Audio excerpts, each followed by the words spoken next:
A vast amount of books and articles have been written about leadership. A vast amount of research has been done on leadership. A vast amount of nonsense has also been written about leadership. Because a huge body of research related to leadership emanates in its origins from the military.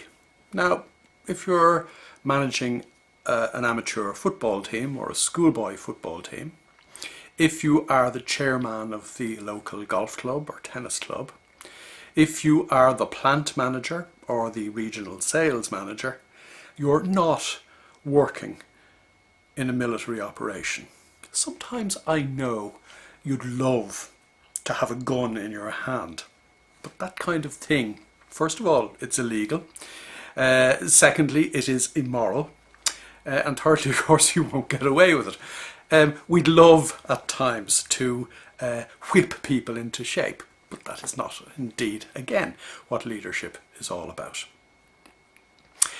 As we further explore the subject of leadership, the secret to leadership, the essence of leadership, it will become apparent that the vast majority of what has been written in relation to leadership is flawed, because it is based on a number of particular premises. First of all, it is based on decades of psychological research, which, as I have just said, emanate mainly from the military in their origins.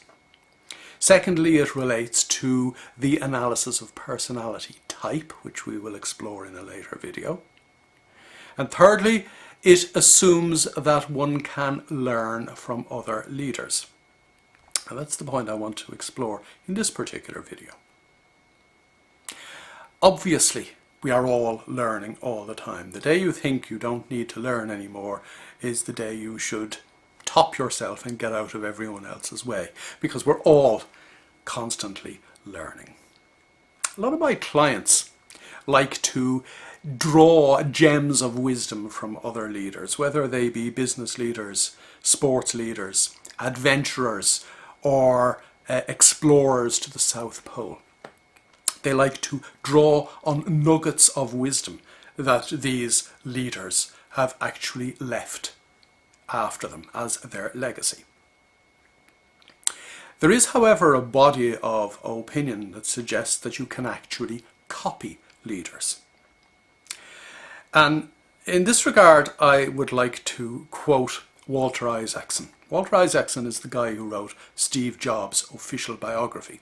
Now, after Jobs' death, Harvard expended a huge amount of energy, articles in the Harvard Business Review, symposia, that's the plural of symposiums, seminars on what people could learn from Steve Jobs, how they could emulate Steve Jobs.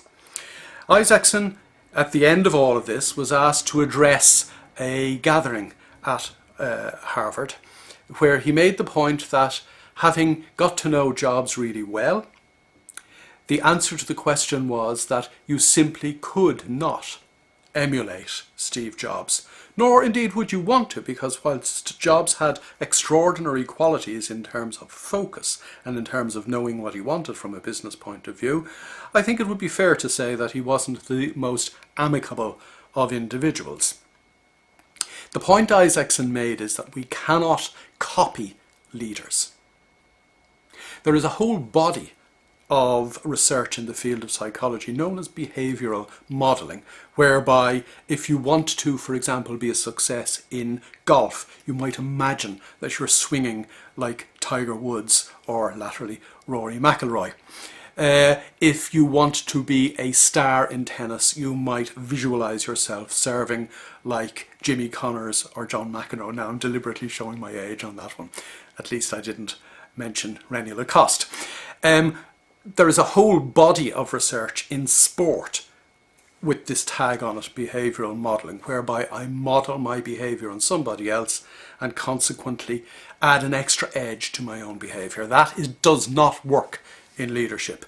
Essentially, when you consider that this series and the modern thrust of research with regard to leadership is into the realms of authentic leadership, being yourself. Sure, we can and must all pick up nuggets of information, nuggets of wisdom that those who have gone before us have left for us.